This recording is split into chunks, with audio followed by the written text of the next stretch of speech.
Welcome everybody to our Signal from today. We are very happy to have with us Hugo Tavares. Thank you, Hugo, for accepting our invitation. He is a researcher from the Instituto Superior Técnico at the University of Lisbon, and he will be speaking today about geometric analysis of spectral partition problems with measure constraints. Thanks again, and please go ahead. So thank you very much. Buenos dias to you. So it would be better to be again in Mexico City, but it's also nice to see some familiar faces and to give this talk. So thanks again for the invitation. I hope you enjoy. So in case you have any questions, as I said a few minutes ago, just open the microphone and ask. So I'm going to talk about this topic, and as it is written here, so this is a joint project with Pedro Andrade, who was here, but actually I should update this. She's now in Vienna. Maxon, Ederson Moreira dos Santos from Brazil, and Dario Mazzoleni from Padilla. So I'm actually going to talk about two papers, and I will tell you in a minute what is the content of each one. So one is already published, and the other was submitted in September. And also in the middle of my slides, there will be some simulations, which is not my work, okay? So I have here a colleague who's called Pedro Antunes. He's an expert in numerical analysis.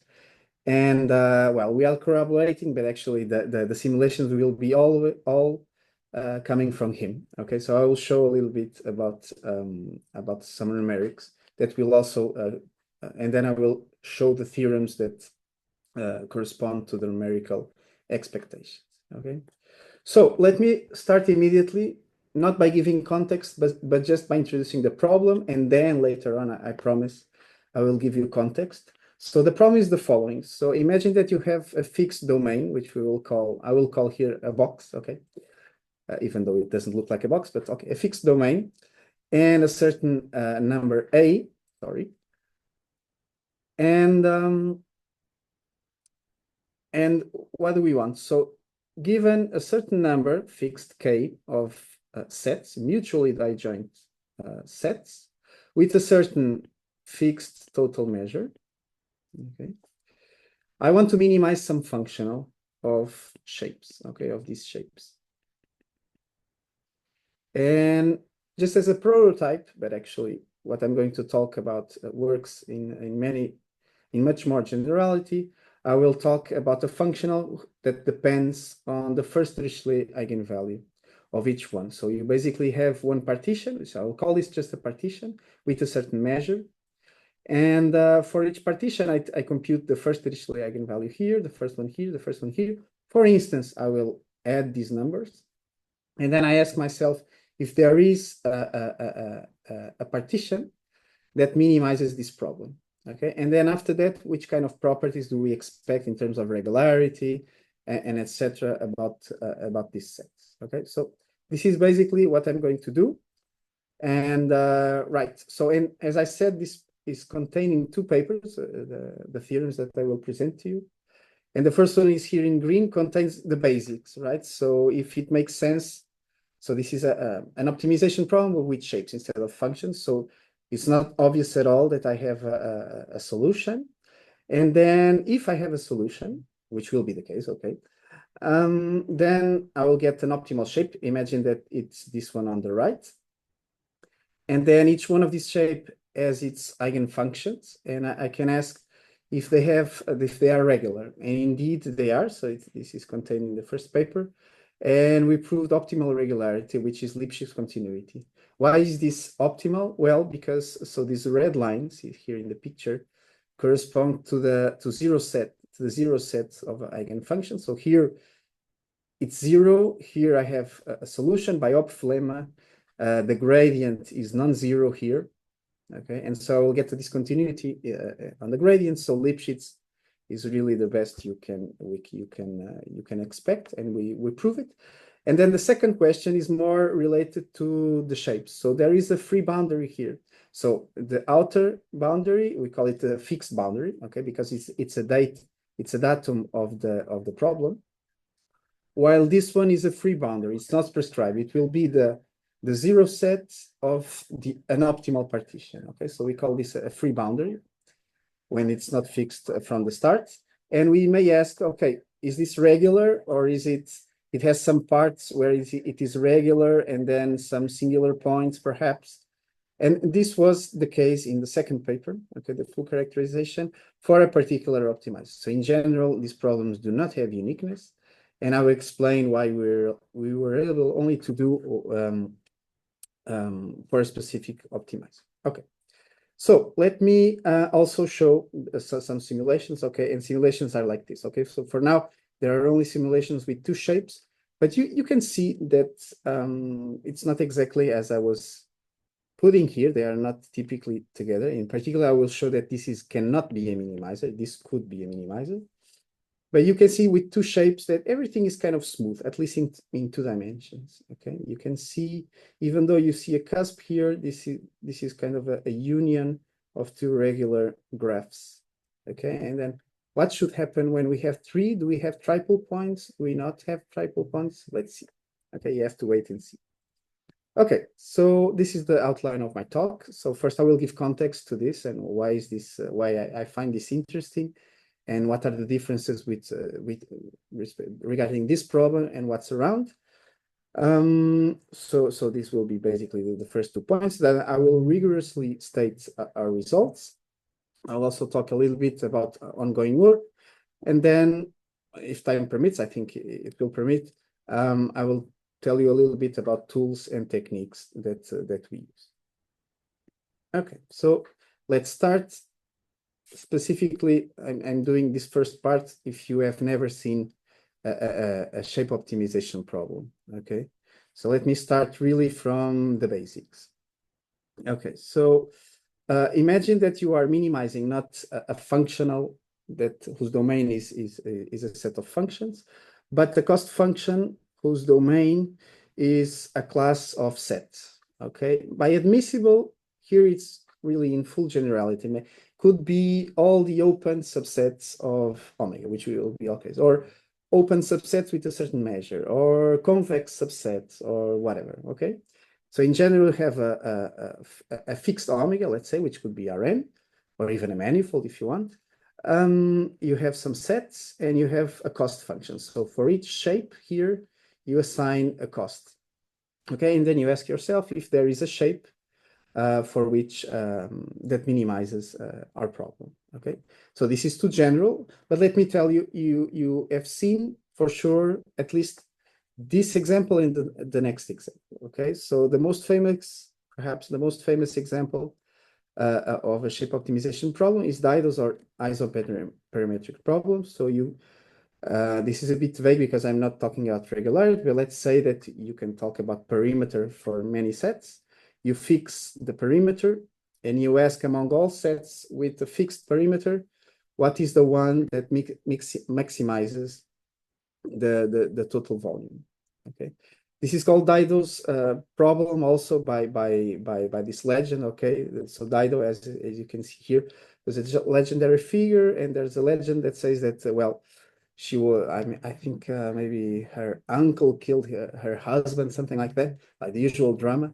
And then she had to escape, and she arrived in North Africa and asked for a small piece of land to take temporary refugee for her and her population, let's say. And she was offered a quantity of land that could be surrounded by an ox skin. So you can see here a drawing of someone cutting the skin, and then you want the largest piece of land that you can find, and this is why this is called Dido's problem. Okay, isoperimetric is easier to guess why it's called. Okay, by the way, while preparing this, I found out this very, very nice article from the Notices of the AMS, okay, by Catherine Bandel, which tells you a bit the story about this problem and its impact on modern mathematics. So this is definitely a recommended reading that I would like to do. Okay, so you have this problem, and you probably, even though maybe some of you have never thought about this, you would guess that the solution is, as you can see, the ball. Okay, it's what you have. Then you have a related something with the same solution, which is related more to the topic of my talk, which is you want now to maximize eigenfunctions. Okay, so in this case, the phi is I give you a shape, and you want to see the shape that minimizes the fundamental frequency. If you think about this as a drum, an n-dimensional drum, you want the drum who has the lowest fundamental frequency, drums with a fixed volume. Okay, where lambda1 is the first Dirichlet eigenvalue here. And well, this is also more or less well known. Okay, and you have the Faber-Cran inequality that tells you that the solution is also a ball, okay, in any dimension. Then why stop in the first? So the first is always easier for several reasons. So it's a global minimizer, right? Its eigenfunctions are the only eigenfunctions whose eigenvalues. It's the only eigenfunction whose eigenvalue has a sign. So it's easier to catch and easier to study because of this thing. Okay, you can then go to higher eigenvalues, and well, in this case, you lose connectedness. Okay, you are not imposing it, and so this is just a curiosity. If you go to higher eigenvalues, you know that the solution is 2 ball. 3 or higher, you know that there is an optimizer, but you don't know what it is its shape. Okay, so this is just to explain it that when you go to the second or to the highest, things change drastically and become harder to study. So I cannot resist of putting here a side remark, okay, which is, well, the solution is, well, 2 balls, right? And you may ask, well, what happens if I ask here connectedness? No, actually, yeah, I meant convexity, yeah. Because you can ask both, but you can only have, there's a result of existence if you ask convexity, okay? And for many years, it was thought that the solution was the convex hull, this thing that I drew on the left, the convex hull of 2 tangent balls.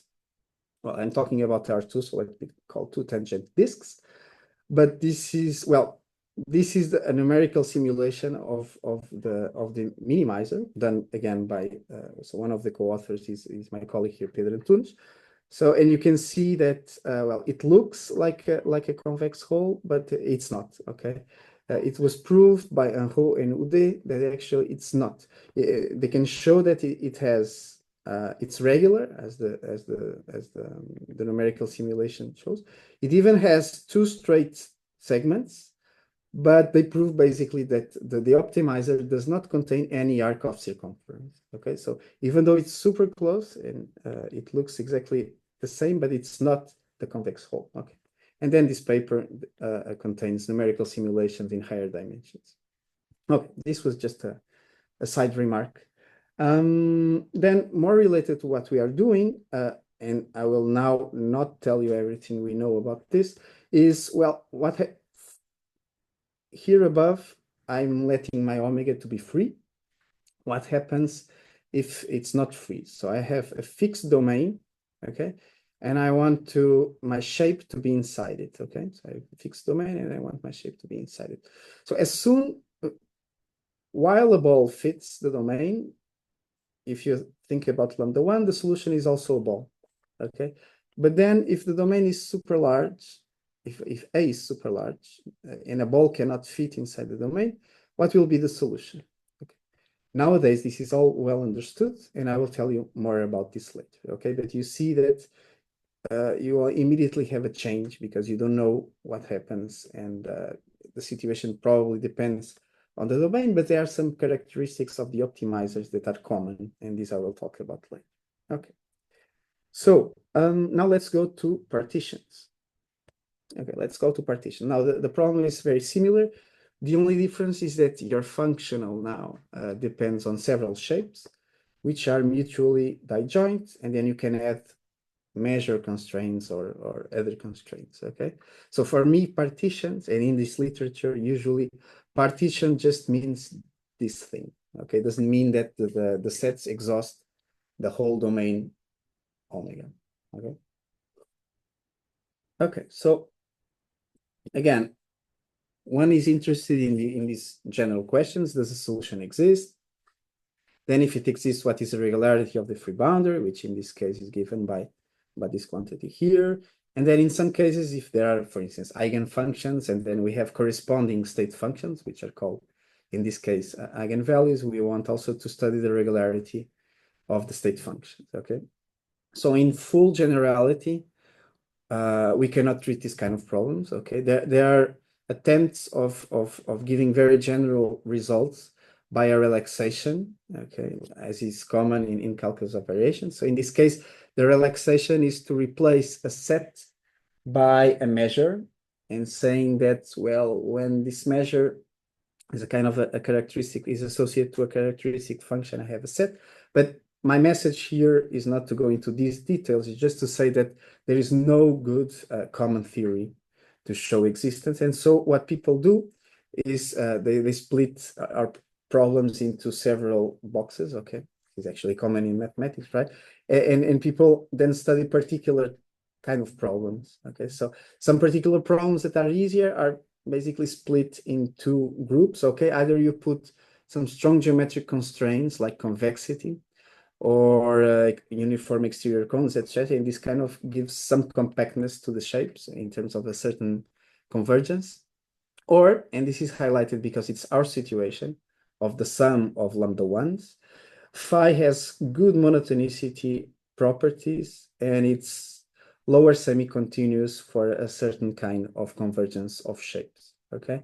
And the prototype of lambda ones of omega i's is just a prototype of a situation where in the second group, okay? A very, very good reference for this is this very good book by Bukur and Butazzo, which I recommend, okay? Talking exactly about these two groups and why is this better, etc. Okay. So just to tell you a general results in this second group of problems, let me just give you this result, okay, from 98 by Bukur, Butazzo, and Ho, which you can also read in the book by Bukur and Butazzo, which is, well, there is this notion of small gamma weakly lower semi-continuity that they introduced, and if phi is monotone, non-increasing with respect to domain inclusion, as is the case of this functional here.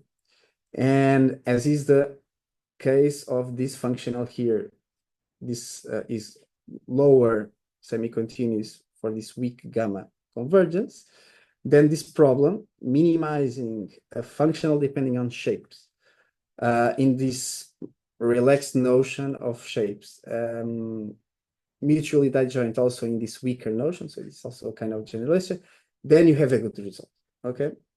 But you see, you go to quasi-open sets, which I will not explain here, but it's weaker than being open, and the intersection is in terms of capacity, okay, the capacity being 0.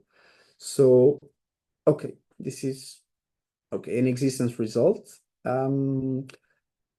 Functionals that depend on eigenvalues, if f is non-decreasing, then they satisfy these assumptions. So, for instance, this is a prototypical situation. But of course, this has some problems, okay? Because what the hell is a quasi-open set? It's not that hard, but what we want is open sets and then to study the boundary, and we really want the intersection to be empty. And so to deduce from this existence result good properties of regularity of both eigenfunctions and shapes is not exactly easy. And so we do not use this approach, okay? So it's very useful for other things. In general, it gives you a very general, a very good existence result. But then if you want more, to extract more things, you have to change strategy, okay? And we change strategy for this kind of functions. Okay, so let me tell you what was around when we started this problem. Right, so let me recall what we are doing. So we have a partition. We want K shapes. Okay, so we have an omega and then like K shapes. And these shapes have a fixed volume. Okay, this is our problem. Let's consider the specific case where the volume is the volume of the whole box. Okay, omega is fixed. Okay, omega is fixed a priori.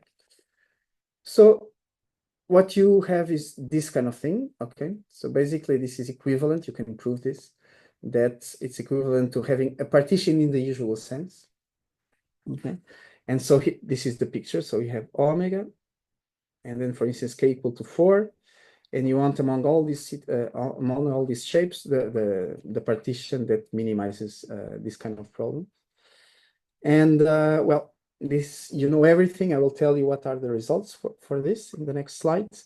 And actually you don't need to impose anything if this is omega. You will get it afterwards, okay, as a consequence of the minimization. This was studied by many people. And let me tell you what we know, okay? What is known, actually. So I will not tell you who did what. I will just tell you the union of these papers gives you this, okay? It's easier like this and faster. So again, I have no measure constraints, so this will be a partition. And so we have the following. So first we have existence results, okay? The problem has a solution. In general, it's not unique. And then if you take a solution, you have lambda eigenvalues, eigenfunctions, sorry, and you have optimal regularity. So you can show that they are globally Lipschitz. Okay. Then you talk about the free boundary. So you have your shapes, and basically this is a common picture. Okay, the inner part is regular. So in my picture, it will be the union of these three lines, except this point here.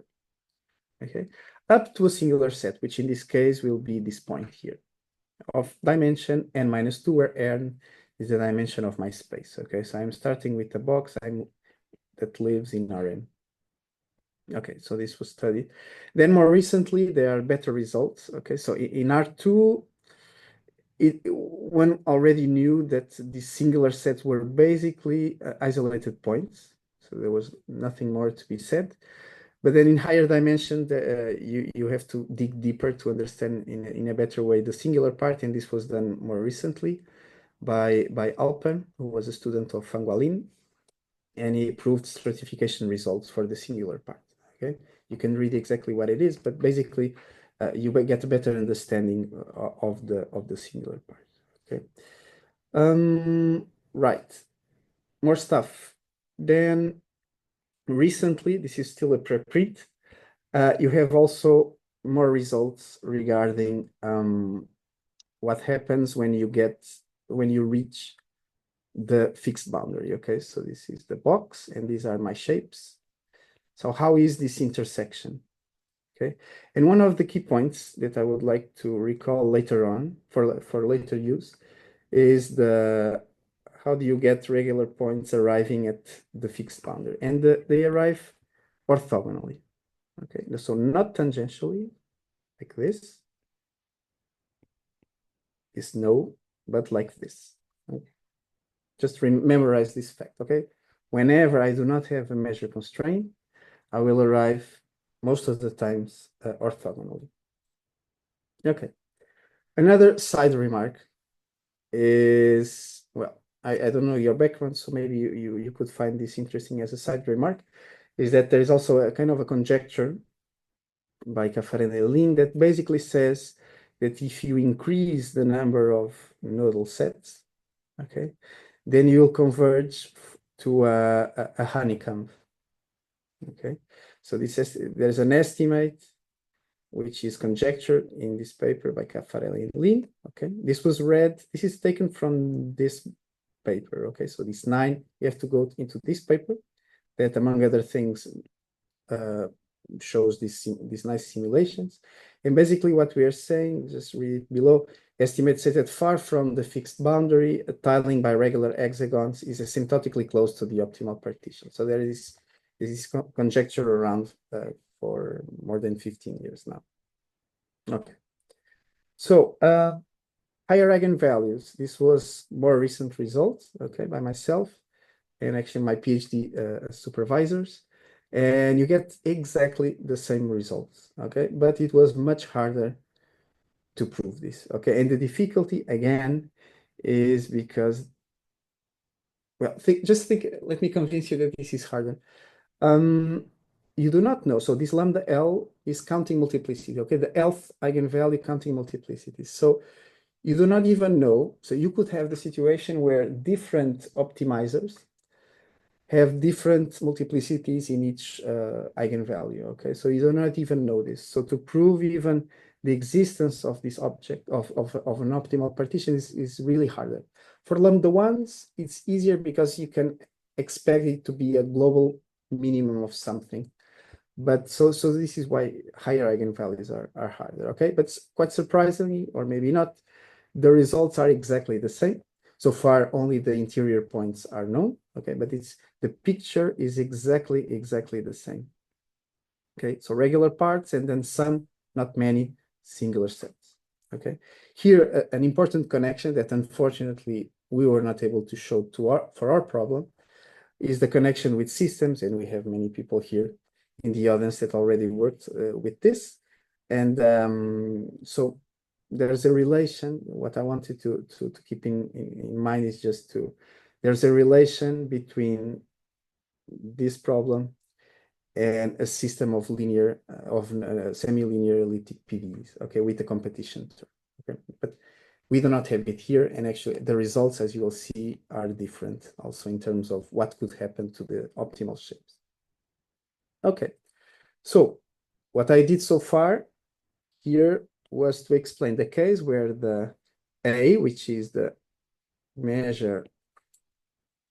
total measure of my sets of the partition, is everything. So the partition exhausts. Now let's go to a different problem. So this is our problem, but let's take just one shape. Okay, so not this, but just one shape here. And also for this problem, everything is known. And let me explain you then what is known. Let me already point out to what happened here. What happens here? So I said before, when A is everything, and I have a partition, this arrives to the boundary orthogonally. You see that here it arrives tangentially. And in fact, this is proved. Okay, there's a rigorous proof of this. So let me summarize what is known with one shape. So I have, again, a box and just one shape. Okay, one phase problem with a box, a bounded domain. So, okay, so the usual story. Let's go into the timeline. So you have existence of quasi-open solutions, okay, from this general theorem. And then the first result is, let's say, more deep result about the actual problem is by Briançon, Ioni, Pierre in 2005, where they show that there is actually an open solution to this problem, so a solution which is open. And then the optimal regularity of associated eigenfunctions, okay, Lipschitz regularity. Then what happens to the free boundary? This was then done first by Briançon and Lambolet in 2009, okay? And they show not yet everything, but the solution has locally finite perimeter and up to a negligible set. This is analytic, okay? And then more recently, this was a bit complemented by Mazzoleni, Terracini, and Velichkov. And basically, the situation is that, for instance, in dimension 2, you do not get singular points. And this is the picture, okay, for instance, like this. And the key point in this analysis is there is a connection with a problem studied by Alto and Caffarel, which is also known as the one-phase Bernoulli problem. It's not exactly equivalent. And actually, part of this paper is to show some equivalence, but not in the full equivalence, because it's not true. But maybe you can look at this one here above and think that lambda 1 is related to the Rayleigh quotients. Okay. Let's take, for instance, u square L2 norm equal to 1. So you could think about this problem up here as minimizing this quantity, maybe with, okay, this gives jumps when I click on the wrong side of my tablet. Okay.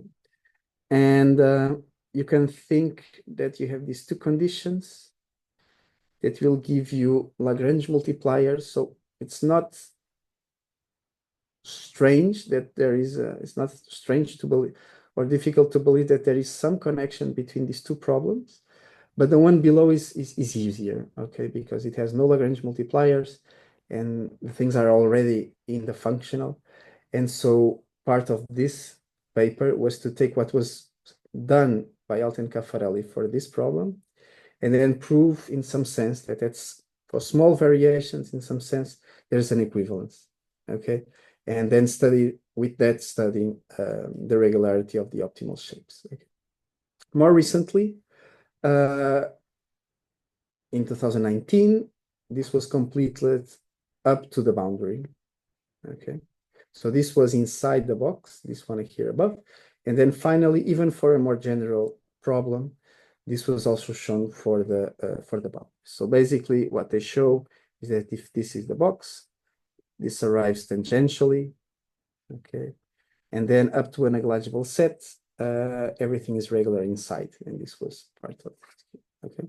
And then there are more results, okay? There are even more recent results for other kinds of operator. Then there's, as you can imagine, many other problems around this one phase.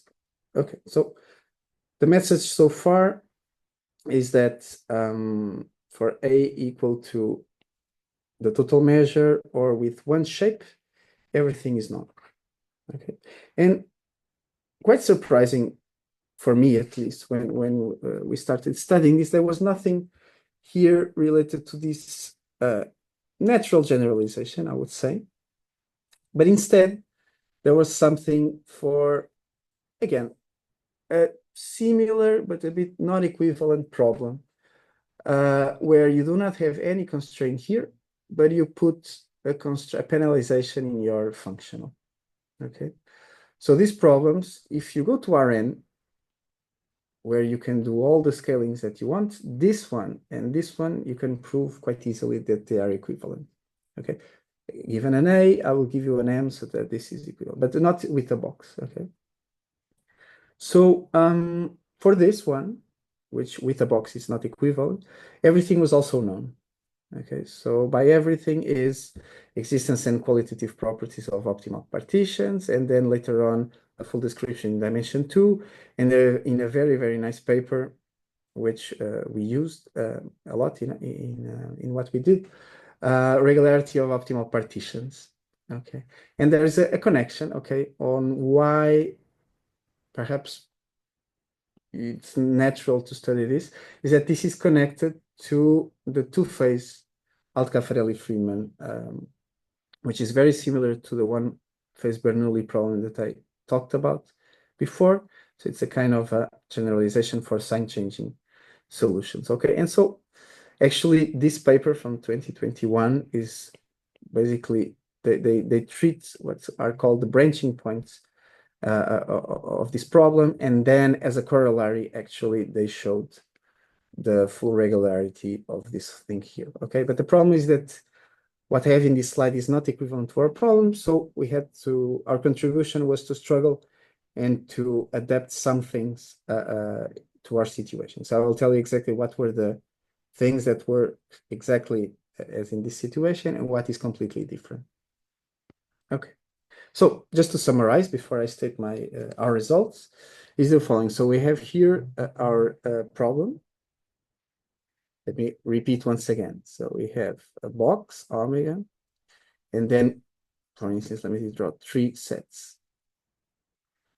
Among all sets whose total measure is A, I want to minimize, just to be concrete, the sum of lambda ones, okay? And what I've been telling you is that for when the measure is everything, we know all there is to know about this problem, and the solutions look like this, the optimizers, okay? They arrive orthogonally. You can even show, I forgot to mention this, that this divides, so in dimension 2, for instance, this is 2 pi over 3, this angle here, with 3 sets. You can have triple points, you can have points of multiplicity 4 and whatever. When you just have one shape, everything is also known, and solutions look like this, okay? So they touch the boundary tangentially. And in dimension 2, you can show that there are no singularities. In higher dimensions, the set of singularities is small. And then no measure constraints, but the cost function penalizes the measure. So you remove this and kind of consider a problem with a different penalization, everything is also known. Okay, so our problem, I think it's natural, and it basically fits inside these three other problems. Okay, so let me now tell you what we were able to show. Okay, let me just see. Right. Okay, so some preliminaries. Look at the time. So this is, again, I will repeat this until this is our problem. First natural step is to, you can believe it, right?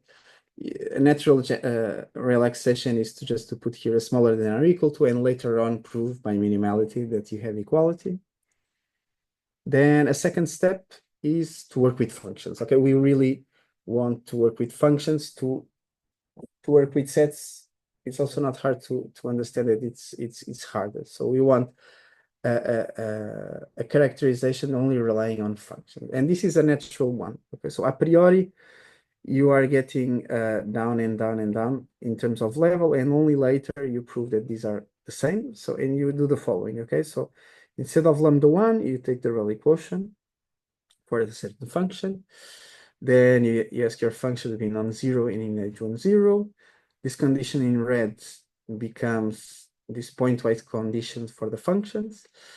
And well, the fact that the sum does not go above A, the sum of these volumes becomes, so this omega I is replaced by the measure of the nodal set of each UI. Okay, so what happens is that this one is smaller and then smaller. When can you go from here to here and prove that these are all the same? Well, you have to take an optimizer here, and this is very easy to show. Okay, just direct method of calculus of variations.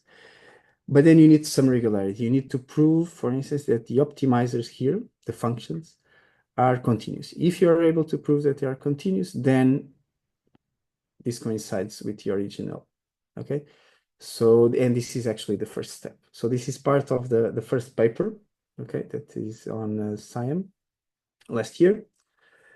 And well, this weaker formulation has a solution. This is not even a theorem. Okay, this is easy to show. And then this is the tough part. Okay, and it's actually more than continuous. It's locally Lipschitz continuous in omega. Okay, so in particular, the problems are equivalent. Okay, and indeed, if you take the nodal region of any optimizer, then the nodal sets form an optimal partition, and then just simply by, this is not hard to show, by minimality, you show that you have an equality here. Okay, so you have the solution of the original. And something that I would like to highlight is the fact that this is true for any possible minimizer whatsoever. Okay, so this is part of the first result.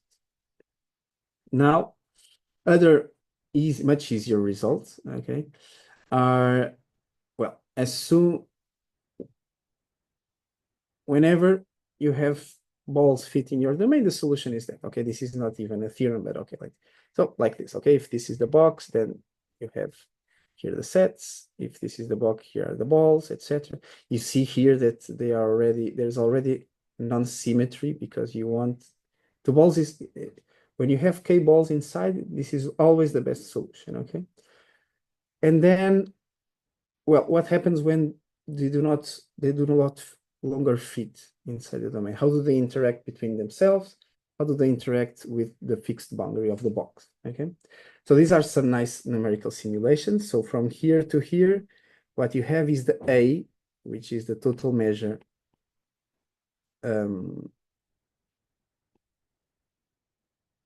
Okay, the A increasing. So here two balls still fit, but then, okay, they start touching. And things are very symmetric when the box is a ball. Then, okay, this is not even convex, this box, but you see immediately there's symmetry breaking. But things glue quite smoothly. Okay. And okay, this looks symmetric.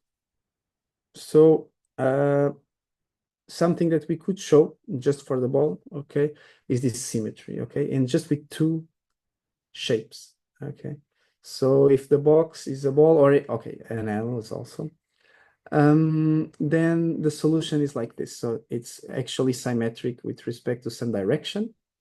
And the solutions are not radial, okay, but they lose one axis of symmetry. It's what's called fully Schwarz symmetric. So in this situation, what means is that if you take the eigenfunction here, it will on each sphere, it will have its maximum here and then it will decrease. While this one, the eigenfunction here will have a maximum here on each sphere. And sorry, sometimes I click the wrong button. So it will have its maximum here, and then it will decrease. Okay, so foliated Schwarz symmetric, if you want to read exactly what it is, this is a graph of a foliated Schwarz symmetric with respect to this direction. And it's basically, it loses one axis of symmetry, but it's actually symmetric with respect to some direction. And then it's non-decreasing in the polar ring. Okay, but just for the ball, okay? In general, you have symmetry breaking, as I showed you before. So I'm keeping some suspense here. What should happen? Should this be, so in this situation, I do not have triple points. I just have 2 points. Here I have a triple point. This, I do not need to point out that these are not numerical simulations.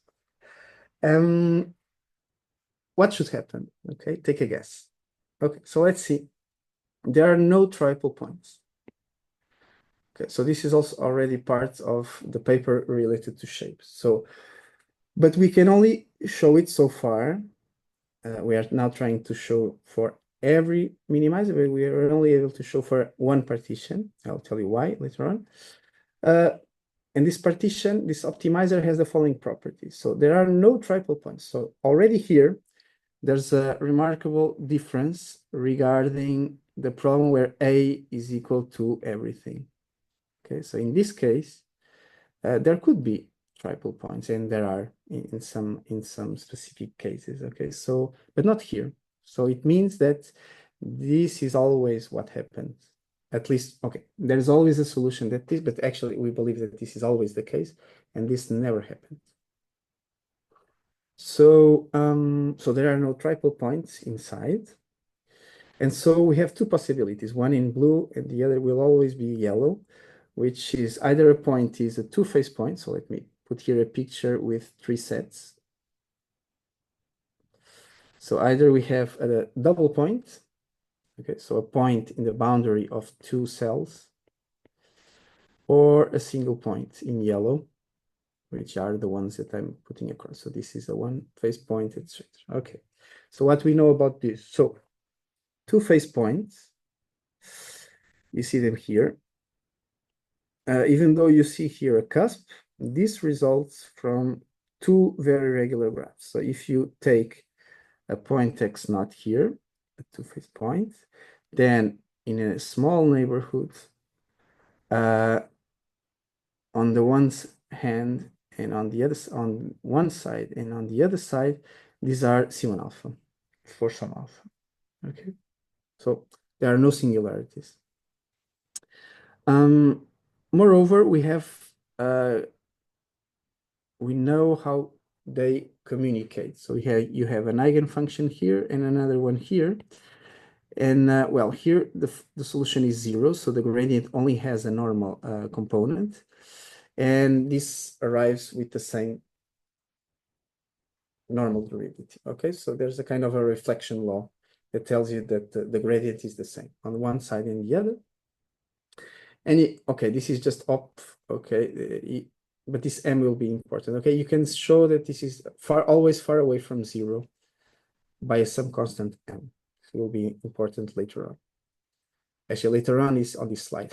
Okay, so now one phase points, these points here. These ones.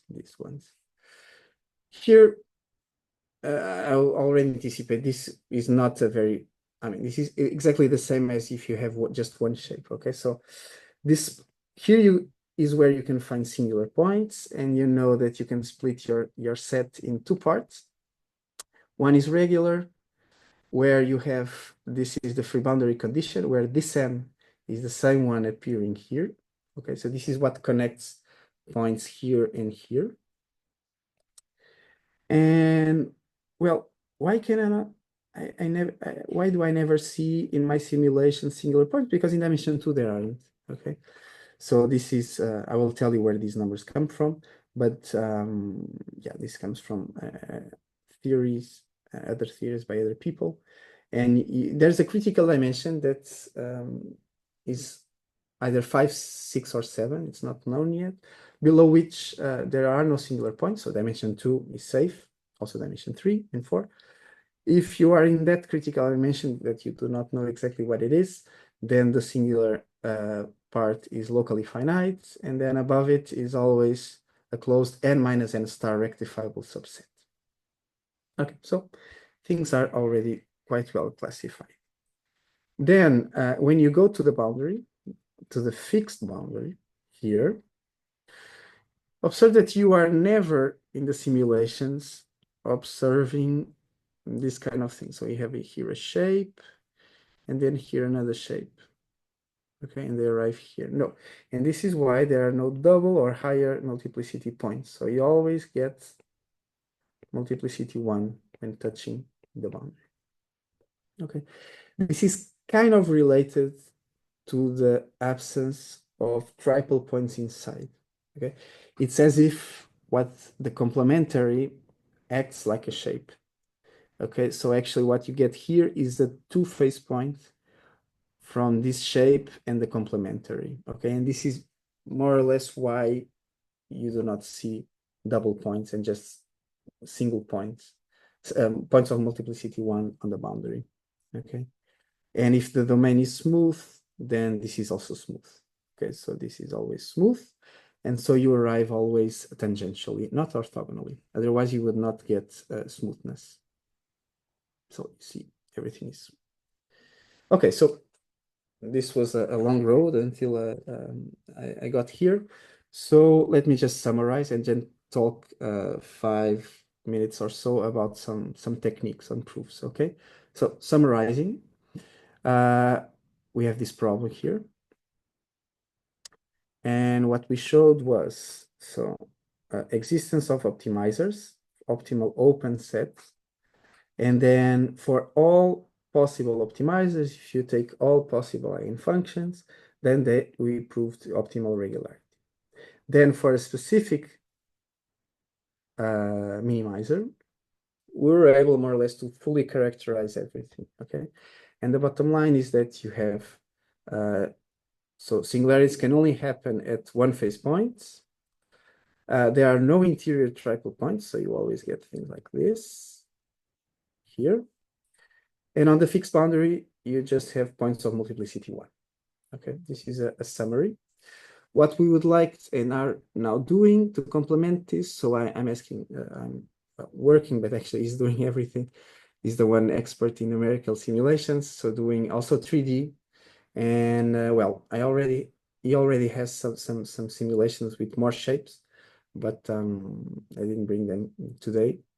Okay, in 3 dimensions, then it's much harder to show this. There aren't, as far as we know, simulations in 3 dimensions. We would like to see how is the connection between these two shapes, for instance, in R3. Then something that is already a theorem. Okay, this we know how to do. Is, well, I told you about the case A equal to the total measure. So it's basically kind of natural to ask yourself what happens when you converge. Okay, and so far we are able to show that there is an optimal. This is not published yet. There are optimal bounds, uniform bounds in A. Okay, in terms of the functions, not of the sets. So this means that on the left you have the problem with A smaller than omega, and you have no triple point. Okay, so basically what happens is that only at the limit, when you reach the total volume, is where these 3 points collapse and you see this thing. So in terms of eigenfunctions, you already have like polar convergence. Okay, so whether or not we have some kind of convergence of sets, I expect it, but we also have to find the time to do it. Okay, but it's, I think, also a natural and nice problem. And then this is one of these topics where it's very easy to ask simple questions and very hard to get the answer. Okay, so do you, as soon as balls do not fit the domain, is it true that you immediately touch the fixed boundary? You can ask these kind of questions, okay? And then what we think now, at least we have a hint on how to do it. We would like to show the full regularity for all optimal partitions. Okay, so let me now maybe ask Alberto, how much time do I have just to decide what to tell and what not to tell? So You you have, want to stop here? I could even stop here if you want. yeah. So as you prefer, I mean, you have more or less like 7 minutes. I still have 7 minutes. It's fine because this part will be 7 minutes. Okay. Yeah, I'm sure there is also plenty of questions, but if you want to talk a little bit about the mix, it's also fine. Yeah, okay. So I will not tell you everything, but I will just try to pass some ideas. Okay. Thank you. So I split it this, so I'll just tell you a couple of ideas from the green part, which is the existence and optical regularity of eigenfunctions. And then on the second part, I will just tell you why we can only do it for one specific shape. Okay, and then if you want, I can tell you a bit about the tools and etc.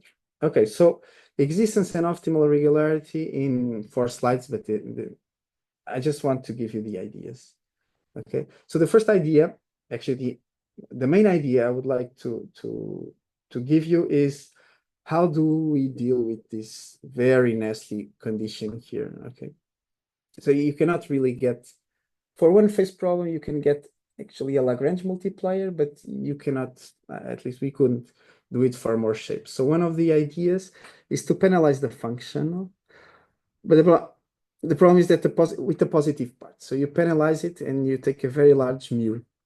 The fact that you have here a positive part creates a lot of problems, but at least you have removed this condition. Okay, but this was our starting point to understand that this was the right penalization. And well, we were inspired by other people, of course, but the penalization is a little bit different. Right, then how is this shown is by variations. Okay, you have a minimization problem, so you have to have minimizations, and this is part of my second thing, and the last thing I would like to highlight from this part, which is how do you do variations. So the problem with more shapes is that you need variations that preserve this condition, okay? And you do not know much about the optimizer. You know that they are Sobolev functions, and so to get inner deformations, so I'm drawing the nodal sets, and to cut a little bit is easy. Since these functions are positive, you just go and subtract some positive consequences and cut it, okay? So if I'm drawing now the graph of U, if this is U and this is the support, if you bring it down a little bit and you cut it, you reduce your support. So inner are easy, okay? The problem are outer variations, and here we used some very clever, as you can see here, okay? I will not explain this, but there is a way, a complicated way of producing variations and getting also good estimates, okay? And basically the idea with 2 is still reasonable to explain it in 10 seconds, which is if you have here just 2 components, you just add type phi and you cut it one side, and you take the positive and the negative part, which is equivalent to what's written here. With more, you need to take these special functions, which is you take one and subtract all the others, and you do what's written below. My message is that we are standing on these very nice papers where there is this non-trivial variation, where in practice means that you can do outer variations without even knowing that the sets the nodal sets are regular. Okay, and these nice, you don't need to check the details, but these variations plus the minimality give you inequalities with which you can work. Okay, and this kind of replaces the need of having Lagrange multipliers. Okay, you can work with this inequality, which I have many terms that I didn't include here. I just wanted to tell you this. Okay, and then Lipschitz continuity is by contradiction and blow-up arguments. This is the last thing I would like to say. So now for the second part, I would just like to highlight one specific thing, which is we based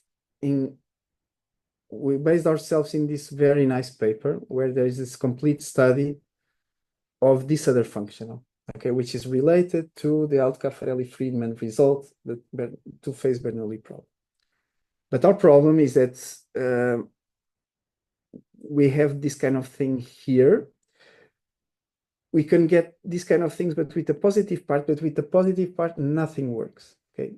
We lose everything. So the idea is to, by the way, let me just do this recommendation. If you don't know much about it and would like to see, there is also a nice notices of the AMS paper about these kind of things and recent developments.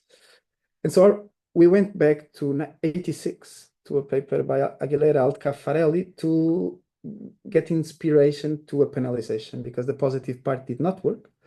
And so you can penalize with this function. So you give me an eta and I give you this function f of eta.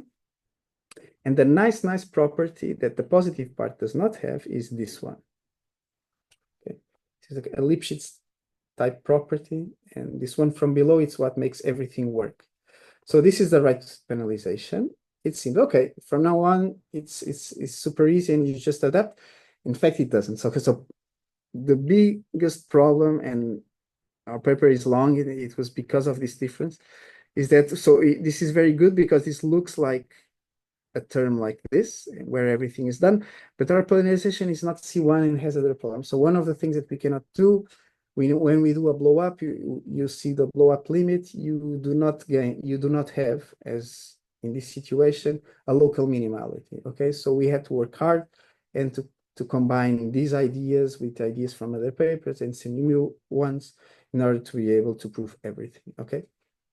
Just for the experts, just this last slide with the explanations, this kind of penalization allows you to have a non-degeneracy property, okay? This thing here is like a very weak form of Opf-Lehmann, okay? It tells you that if your solution, well, if U is non-zero, let's say the reverse. If U is non-zero, then if you put this here, you will have, in a weak sense, a non-weak gradient, okay? So from these non-degeneracy properties, you make things going on.